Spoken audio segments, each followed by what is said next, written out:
These ruins in the center of modern Italy once served as the central hub for 70 million people across 3 continents. Though the city ultimately collapsed in fire, the layout of modern courts, the routes of continental highways, and the structures of representative government can all be traced back to the work of this single ancient city. According to Roman myth, the city was founded in 753 BC by Romulus and Remus, twin brothers raised by a wolf. The reality is more grounded. Rome began as a small, unremarkable cluster of thatched huts built by farmers and shepherds on the banks of the Tiber River in central Italy. For its first 2 centuries, Rome was ruled by kings, but in 509 BC, the citizens overthrew their monarch and invented a republic. This building, the Curia Julia in the Roman Forum, became the physical theater for a new concept. Absolute power was stripped away and distributed among elected officials and a voting body known as the Senate. This system demanded civic participation and divided authority. It produced an aggressive, highly mobilized society where citizens felt personal ownership over the state's success. That shared identity became an engine of resilience that would drive Rome's survival for the next 500 years. Armed with a massive citizen militia, Rome methodically consolidated control over the entire Italian peninsula. But looking across the Mediterranean Sea, they found their expansion blanched by Carthage, a wealthy maritime empire based in North Africa that controlled the region's most vital trade routes. The ensuing conflict, the Punic Wars, produced a strategic crisis for the Republic. Tracking this route on the map, the Carthaginian general Hannibal marched an army from Iberia, straight over the snow-covered Alps and directly into Italy. He brought war elephants and inflicted consecutive, devastating defeats on Roman legions inside their own territory. By the rules of ancient warfare, Rome was beaten, but the Republic possessed a logistical capacity to draft and equip entirely new armies in a single season. They refused to capitulate. They absorbed the casualties, rebuilt their legions, forced the Carthaginians out of Italy, and launched a direct invasion across the sea. In 146 BC, Roman forces breached Carthage. These stone foundations are practically all that remains of the once massive capital. The Romans systematically razed the city to the ground, enslaved the survivors, and claimed absolute dominance over the Mediterranean world. By erasing its greatest external threat, Rome removed the unifying pressure that had kept its political system functioning.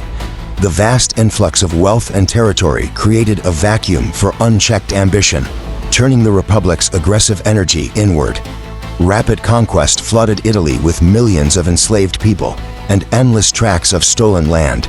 Wealthy patricians monopolized both, pushing ordinary Roman citizens and farmers into poverty. To manage their growing territories, the Senate allowed ambitious military commanders to recruit directly from this newly impoverished lower class. Soldiers began relying on their specific generals for their pay and their retirement land. The Roman legions were no longer loyal to the state, only to the individuals who paid them. In the year 49 BC, one of those powerful commanders defied a direct order from the Senate to disband his forces. Instead, Julius Caesar led his loyal troops through a shallow river in northern Italy called the Rubicon. By bringing his army into Roman territory, he instantly plunged the state into civil war. Caesar won the war and installed himself as dictator for life. Alarmed by his near-monarchical control, a group of desperate senators cornered Caesar on the Senate floor in 44 BC and stabbed him 23 times. The assassins intended for the dictator's death to restore the old system. In reality, the brutal assassination triggered a final, catastrophic civil war that completely dismantled all of the Republic's remaining democratic norms. Out of the ashes emerged Caesar's adopted heir, Octavian. In 27 BC, he took the title Augustus and became Rome's first emperor. Looking at how his statues project authority, he carefully maintained the appearance of the Senate and the aesthetic trappings of the Republic, while holding all real military and political power himself.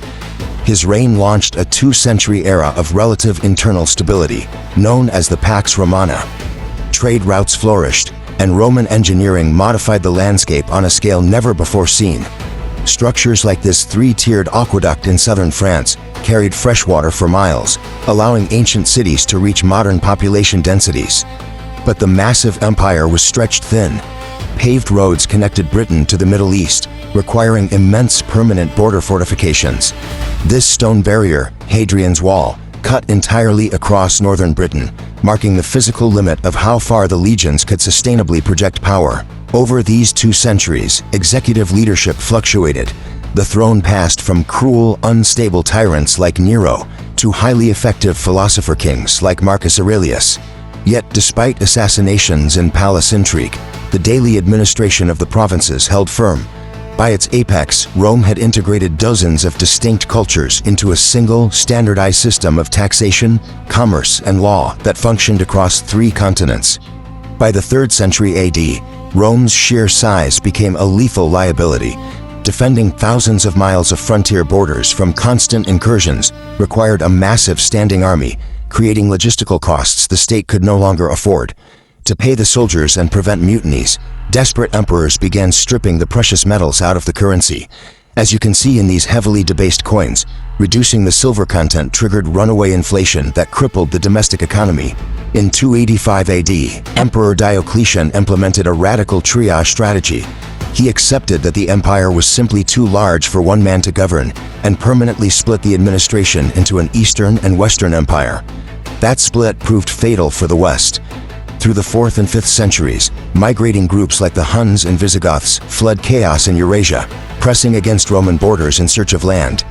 Notice how these migration vectors aggressively target the weaker, poorer western frontiers, overwhelming the divided legions. The endless military expansion that originally built Rome's wealth now demanded a defense budget that hollowed out the state from the inside. In 410 AD, a Visigothic army breached the walls of Rome. For the first time in 800 years, the city was looted and burned, shattering the centuries-old belief that the capital was immune to invasion. The final end, however, was quiet. In 476 AD, a Germanic military leader named Odoacer simply marched into the capital and deposed the last Western Roman emperor, a teenager named Romulus Augustulus. Odoacer didn't bother taking the title for himself. The Western Empire simply ceased to exist. But Rome didn't die completely. The eastern half of the empire, protected by massive fortifications like these stone walls surrounding its capital of Constantinople, endured. It survived for nearly another 1,000 years as the Byzantine Empire, preserving Roman law and culture while the West splintered into a patchwork of distinct kingdoms. Even in the fractured West, the ghost of Rome remained. Its Latin evolved into modern Spanish, French, and Italian. Its architectural style was copied by governments for centuries. Its concept of a republic, a state governed by laws and elected representatives, became the foundation for modern democracies. Physical empires are inherently mortal. Their borders collapse, their economies fail, and their armies are eventually defeated. But the systems, languages, and ideas they forge outlive them by millennia, remaining as active, functioning parts of how billions of people live today.